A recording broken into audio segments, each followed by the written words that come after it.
¿Qué tal? ¿Cómo les va? Me da mucho gusto saludarles. Bienvenidas, bienvenidos. Gracias por acompañarme. Hoy vamos a poner en la mesa de debate la crisis política en Perú.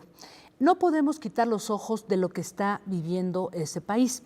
Y es que se cumplen ya casi 2 meses desde que el entonces presidente electo Pedro Castillo pues dejara abruptamente el poder al intentar disolver el Congreso y establecer un gobierno de excepción.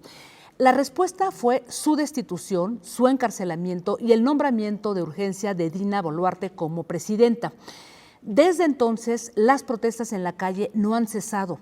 Decenas de muertos y la peligrosa idea que promueven varias voces radicales dentro de Perú de el ejército a las calles para detener la rebelión social que impera en este país.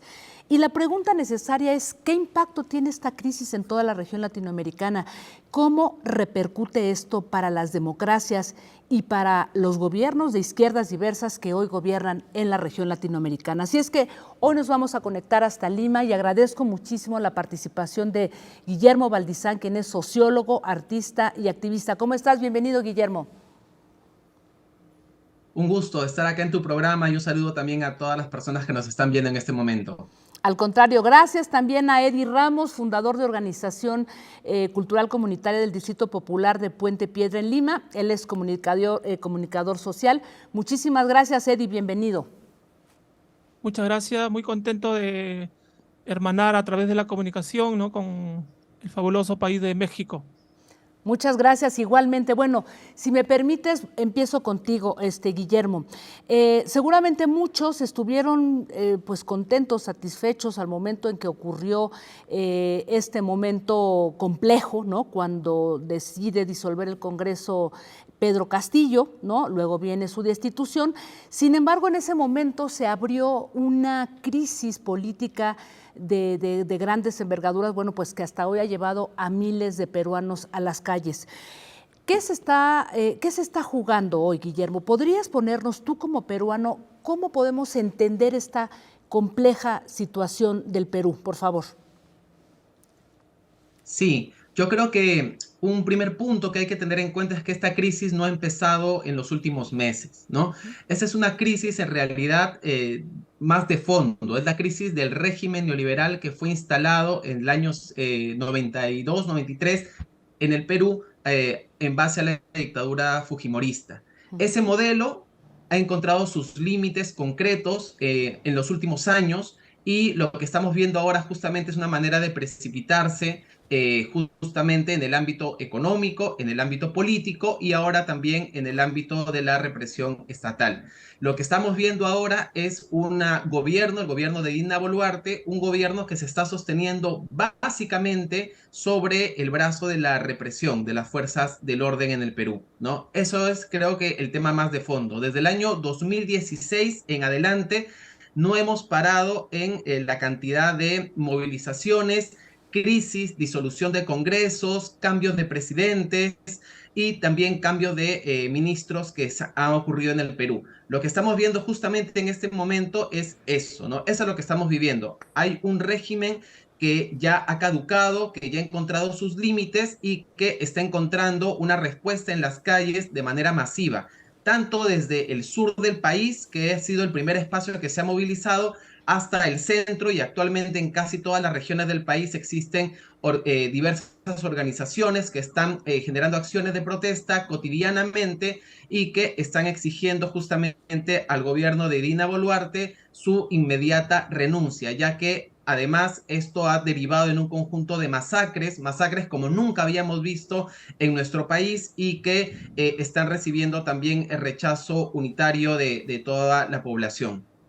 De acuerdo. Eddie, ¿cómo entendemos y desde tu perspectiva, quienes están en las calles, hay quienes dicen que es la manifestación de ese Perú profundo? Como dice Guillermo, es una explosión de un gran descontento que ha venido acumulándose a lo largo de estas décadas.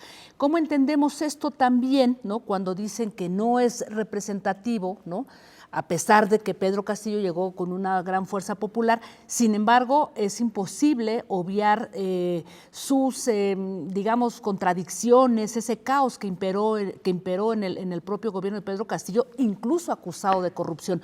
¿Cómo entendemos esta paradoja, Eddie? Sin duda, Jacaranda, coincido con Guillermo en el hecho de que esto tiene todo un correlato, ¿no? de décadas, ¿no? de modelo neoliberal, ¿no? Que se profundizó justamente con gobiernos insensibles, ¿no? Que no han estado a la altura de la circunstancia, ¿no? Y justamente también está lo del COVID-19, profundizó mucho esa situación porque fue el momento importante donde el Estado debería estar presente y no lo estuvo, ¿no? Llámese en educación, llámese en el tema de salud. Y efectivamente el empieza, ustedes recordarán que cuando asume el presidente Pedro Castillo, desde el primer día no han parado de acusarlo, ¿no? Desde el primer día, ¿no? Y todo tiene que ver con un factor histórico, un factor de discriminación, de humillación, ¿no? Y una palabra que se usa mucho aquí de terruqueo, ¿no? Como un profesor rural con esas condiciones asume un gobierno, digamos, de izquierda. Y entonces los sectores conservadores, los sectores de poder en ningún momento lo han dejado tranquilo. Obviamente, también hay que aseverar que Pedro Castillo ha seguido con un tradicionalismo a nivel de gobierno. Y eso él también ha puesto su cuota ahí para poder empeorar la situación, ¿no? A esta débil democracia que tenemos aquí en Perú, ¿no? Sin embargo, este asunto de racismo, de clasismo, de discriminación ha salido a flote y justamente cuando Pedro Castillo anuncia este llamado golpe de Estado, un golpe difícil de entender, extraño, ¿no? Porque un golpe sin tanques, un golpe sin ese tradicionalismo que se conoce en América Latina, no se sabe cuál fue su decisión, por qué lo hizo. Sin embargo, las personas que están en la calle Jacaranda, desde mi punto de vista, y bueno, también Guillermo coincide en ello, es que hay toda una legitimidad por qué están en las calles, porque sienten que les han arrebatado su voto, les han robado esta opción política por la que ellos apostaron, ¿no? Es decir, un gobierno donde el Estado tenga una mayor participación, un gobierno donde la justicia social esté a la altura de las circunstancias. Y eso siento que muchos peruanos que estamos en las calles prácticamente nos las han arrebatado, ¿no? Así es. Guillermo, ¿qué se está jugando en las calles? Pues ya casi 2 meses, se cuentan más de 60 muertos, cientos de heridos. ¿Qué es lo que está pasando, Guillermo? ¿Qué es lo que se está pidiendo y qué es lo que se está jugando? Porque, vamos, no todos los medios corporativos, no tenemos posibilidad de tener tanta información y tantas imágenes. Además, el mundo ahora, bueno, pues corre también en otros terrenos. ¿Qué se está jugando, Guillermo? Sí, una cosa que podría ayudarnos a enmarcar históricamente lo que se está jugando ahora en el Perú es el dato de que el año pasado el Perú ha cumplido 200 años de celebración de su independencia, ¿no? Y lo que muchos sentíamos, es que esa independencia aún está trunca, ¿no? Aún está en proceso. Y eso lo hemos podido ver no solamente por esta digamos, atentado a la democracia que estamos viviendo ahora, sino también por cómo eso viene acompañado de una profunda carga de discriminación a los sectores históricamente más postergados del país, ¿no? Lo que se está jugando en el Perú creo que en este momento justamente es cómo después de 200 años de vida republicana podemos justamente poner por delante a la fuente principal de la democracia, que es el pueblo organizado, ¿no? Y ese pueblo que se está moviendo, que está exigiendo nada más y nada menos que un mínimo estándar de democracia en el país que nos permita justamente atender los problemas más urgentes que existen, ¿no? Es por eso que en las calles, en las distintas movilizaciones, si bien inició con un conjunto de dispersión de banderas, de consignas, actualmente ya hay un consenso más claro en pedir, en primer lugar, la renuncia de Dina Boluarte, en segundo lugar, una variación en la mesa directiva del Congreso de la República que permita entrar a un gobierno de transición que tenga como principal objetivo el planteamiento de elecciones adelantadas para este año y en muchos casos también se está planteando que eso vaya acompañado con un referéndum, una ánfora para poder plantear un referéndum de carácter constitucional, es decir, que a la gente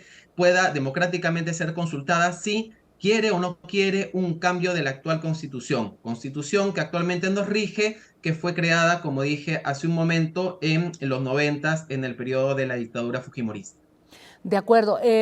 Quiero plantear una pregunta, me la responde Cedi después de esta pausa, porque ahora Guillermo pone un panorama, un contexto mucho más amplio, porque pareciera que lo que ahora se está jugando, discutiendo en Perú, tiene que ver con que solamente se adelanten o no las elecciones. No hay una parte que pide que sean las elecciones este año, unas nuevas elecciones, y hay otra parte que dice que sea el próximo año. Pero bueno, ya Guillermo nos ha puesto un contexto mucho más amplio, pero sí me gustaría escuchar tu opinión, Eddie, así es que si me lo permites vamos a hacer una muy breve pausa y regresamos. Estamos hablando de la crisis política en Perú. Volvemos.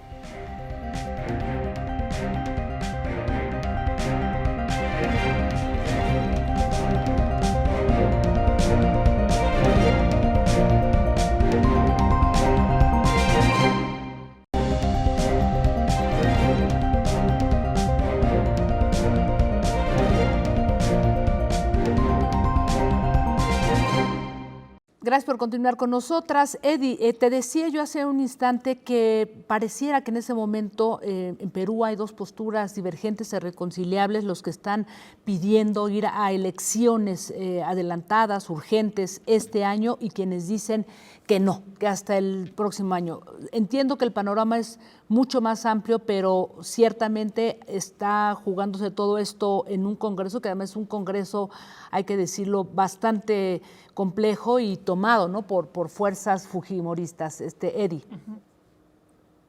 Sí, Jacaranda, efectivamente este momento histórico es crucial, ¿no? Justamente, por ejemplo, el tema de las marchas no sucedían hace 20 años y entonces las urnas han hecho de que muchos peruanos y peruanos opten por una opción lejos del Fujimorato.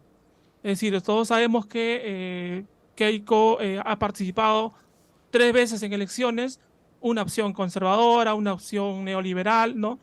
Y las 3 veces en las urnas las ha perdido. Entonces, hay como una situación, hay una pugna de poderes, como tú dices, y por eso nosotros nos jugamos muchos factores aquí en este momento histórico. Nos jugamos la defensa, como dice Guillermo, a una democracia débil, frágil, inestable, porque ya hemos vivido, ¿no es cierto, Guillermo? Hemos vivido ya una dictadura en los 90. Hemos vivido que las instituciones han sido deslegitimadas, corrompidas. Hemos vivido que los grandes medios de comunicación han controlado la información como a ellos les gusta. Hemos vivido ya esta represión que no nos ha conducido a un nivel de país, digamos, ¿no? Y entonces, justamente en este momento, cuando estamos reconstruyendo una democracia, es que llega este momento con 60 muertos, ¿no?, en esta situación.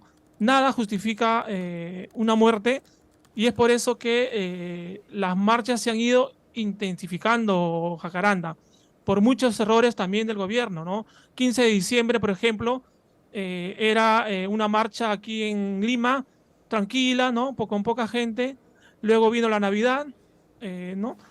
Una tregua, luego vino el Año Nuevo, otra tregua, y la clase política, bueno, entre comillas, la clase política, pensaba de que esto iba a pasar normal, ¿no? Sin embargo, ocurrieron lo de Ayacucho, ocurrió lo de Puno, y efectivamente la población salió ya enardecida, justamente porque ya estamos hablando de 60 muertos en una crisis histórica, y eso en cualquier democracia, en cualquier país del mundo, no se puede justificar, ¿no? Entonces nos jugamos la institucionalidad, nos jugamos la defensa de la democracia y nos jugamos también el derecho a la vida, Jacaranda. Vaya, pues palabras muy contundentes y muy fuertes. Guillermo, dice Eddie, nos jugamos todo, nos jugamos la vida, la institucionalidad, la democracia, pero el gran problema es que hay voces. Escuchaba al alcalde incluso de Lima apelando y urgiendo al gobierno de Dina Boluarte de sacar al ejército a las calles para parar esto que le ha llamado una rebelión social. ¿Qué riesgos están ahí jugándose, Guillermo? Sí, hay un sector del país que está radicalizándose, no solamente en el ámbito de la defensa de la democracia, sino también, más bien, que está queriendo que el gobierno actual pueda intensificar su nivel de represión, ¿no? Hay que tener muy en cuenta que en el Perú, según encuestas concretas que han salido en las últimas semanas, un 70% del país está a favor de la renuncia de la presidenta Dina Boluarte, ¿no? Entonces, en ese escenario en el cual se están jugando la continuidad del modelo neoliberal, hay un sector del país que ha sido un sector más limeño, más acomodado, que está defendiendo sus privilegios en base al modelo que vivimos actualmente, ¿no? Y es así que ellos encuentran la salida de todo esto con la intensificación de la represión, ¿no? Y es por eso que le exigen, ¿no? Y es por eso también que están petardeando, digamos, la decisión del adelanto o no de elecciones en el propio Congreso de la República, ¿no? Eso también hay que decirlo y hay que ser claros en eso, ¿no? En el Congreso de la República ahorita está jugando para la continuidad, para ganar tiempo y para que este gobierno se mantenga el mayor tiempo posible para poder hacer un conjunto de cambios, ¿no? Cambios como los que han ocurrido en las últimas horas, en las cuales se ha puesto un conjunto de personas en la Fiscalía de la Nación que permiten, digamos, blindar a un conjunto de operadores del ámbito político del país. Está tomado el Ejecutivo, está tomado el Congreso, está tomado el Poder Judicial, y en ese marco es que intensifican pues su autoritarismo, ¿no? En términos de las elecciones en concreto que tú estabas consultando, sí hay dos posiciones, pero yo no creo que sean irreconciliables. Lo que yo creo que es irreconciliable para la gran mayoría del Congreso es mantenerse el mayor tiempo posible en el cargo, ¿no? Y si bien hay propuestas de adelanto o no de elecciones, lo que sí en muchos casos hemos dicho que hay que ser claros es que las elecciones adelantadas son necesarias, son urgentes porque dan un respiro, pero no van a resolver el problema de fondo que se ha planteado en el país, ¿no? Ese problema de fondo se va a resolver por una salida que muchos consideramos de carácter constituyente, ¿no? Porque justamente son La las Asamblea pilares de este Constituyente. modelo, exactamente, son los pilares de este modelo que ya no están siéndole útiles para la mayoría del país, pero incluso tampoco ya le son útiles a quienes fundaron este modelo. Entonces, es necesario avanzar hacia ese proceso, es una bandera que se está planteando en las calles, ha sido algo que plantearon la gran mayoría de partidos que participaron en las elecciones generales últimas y que creo que es la salida más democrática que podemos encontrar en este momento. De acuerdo. Eddie, ¿qué salida ves a este conflicto? Parece que se está pues radicalizando, ¿no? Radicalizando incluso el propio gobierno de Boluarte, porque veíamos unas imágenes hace algunos días, semanas, de la policía marchando y haciendo unos cánticos pues realmente escalofriantes en una de las avenidas principales de ahí de Lima, si no me equivoco, tanto que valió ahí una llamada de atención a Gustavo Petro, el presidente de Colombia. En medio de todo esto, ¿qué salidas ves tú en un futuro pues inmediato, ¿no? Sí, lo más inmediato y efectivamente escucho ese llamado de la población de la renuncia de la presidenta Dina Boluarte. ¿Por qué? Porque cuando hay un conflicto, se necesita interlocutores válidos. Y en ese sentido, esta situación de los muertos, ¿no? Eh, hace de que se deslegitime la opción de negociar, de poder sentarse, ¿no? Eso en principio. Y luego, obviamente, seguir con el marco constitucional. Efectivamente, según lo que dice la norma, es que asumiría el presidente del Congreso actual, que es el señor Williams, que viene también de una corriente súper conservadora y también de problemas de derechos humanos aquí en Perú. Y parece que él no estaría dispuesto a comerse este sapo gigante y tendría que asumir una nueva directiva del Congreso, digamos, de sectores no tan extremos, ¿no? Desde la izquierda ni la derecha, sino alguien un poco más, que genere un consenso, digamos, ¿no? Esa podría ser una salida, digamos, inmediata, pero implica un trabajo, un desprendimiento de los políticos de turno. Creo que han olvidado mucho en su bagaje de diccionario. No, no, no. Es muy difícil desprenderse de un cargo cuando ya eh, están con todas estas situaciones del poder, ¿no? Quiero añadir algo, Jacaranda, Sí. con respecto a esta pregunta también que mencionas, sobre la posición del alcalde de Lima. Y efectivamente esta imagen que hemos visto, ¿no? De ahí en estas marchas y todo ahí de los militares, esto nos lleva mucho a una narrativa que, de los últimos años, los sectores conservadores del país lo han utilizado, es decir, una palabra que se llama el terruqueo. El terruqueo es prácticamente, descalificar política personalmente a un ciudadano, es decir, ligarlo más con, los sectores, de la guerra interna, los sectores de Sendero Luminoso, pero prácticamente es descalificarlo políticamente. Y eso no construye, nada, Jacaranda, no construye diálogo, no construye comunicación y hace que esta situación, prácticamente se vuelva a un punto cero. Así es. Y eso lo vemos todos los días en las portadas de televisión, en las portadas de los periódicos, y lo que yo siempre converso con los amigos y amigas, que encuentro, no, no debemos permitir que, se torruquee así fácilmente, ¿no? Hay que defender la democracia, hay que defender el derecho a la vida. De acuerdo. Termino contigo, Guillermo, muy brevemente. ¿Qué se juega? Lo decía yo al inicio de este programa. ¿Qué se juega en el Perú en términos de las democracias latinoamericanas, de esos gobiernos de izquierdas diversas, todas, en este momento con lo que está ocurriendo en Perú? Yo creo que lo que estamos viviendo en el Perú, como bien mencionas, no es algo exclusivo de nuestro país. Vemos que es una realidad que está desarrollándose a nivel latinoamericano. Podemos ver cómo en otros países recientemente, ¿no? de la región latinoamericana hemos tenido expresiones extremas, autoritarias, y que, digamos, incluso han vulnerado gran parte de, no solamente de los mínimos de la democracia, sino también de los derechos humanos de sus poblaciones, ¿no?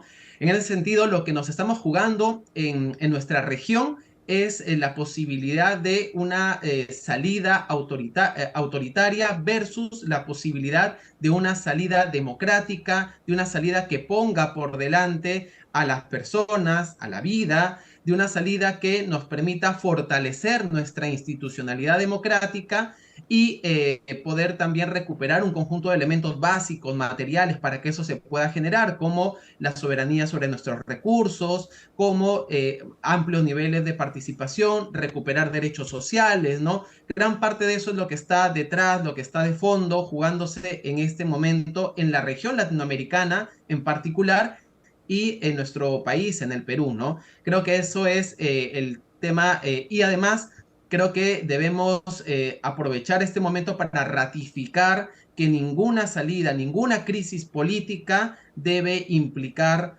justamente vulnerar lo más sagrado que tenemos, que es la vida, ¿no? Queremos que pare el estado de emergencia en el país. Hay muchas regiones en el país que están en estado de emergencia. Queremos que la salida sea política y que no sea una salida represiva, y queremos que se vuelva al fundamento de la democracia, que es consultar al pueblo lo que quiere, ¿no? Eso es lo que creo que estamos jugando en este momento. De acuerdo, pues quiero agradecerles, Guillermo Valdizán, Eddie Ramos, pues por su tiempo y por compartirnos pues estas puntuales reflexiones y datos, ¿no?, de todo lo que está ocurriendo en Perú. Muchas gracias de nuevo y un abrazo solidario hasta Perú. Gracias. Gracias.